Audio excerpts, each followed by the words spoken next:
Lo jangan nganu. Bukan barang gua maksudnya, lo nyolong. Viral, momen sopir truk cekcok dengan bajing loncat di Pulau Gadung, tak terima aksinya direkam. Tengah beredar sebuah video yang memperlihatkan aksi bajing loncat tengah menjarah sebuah truk.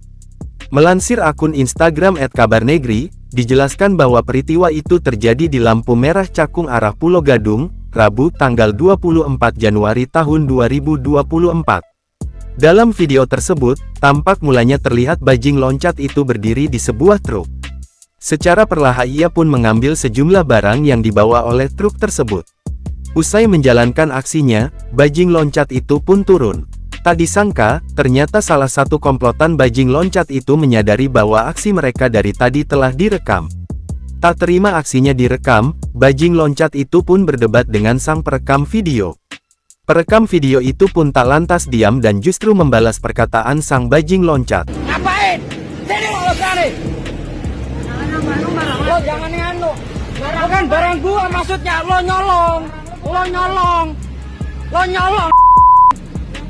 Barang lo bukan. Lo nyolong. Kini, video tersebut pun viral dan telah diunggah oleh banyak akun di media sosial. Netizen yang menyaksikan peristiwa itu pun ramai memberikan komentar dalam postingan tersebut.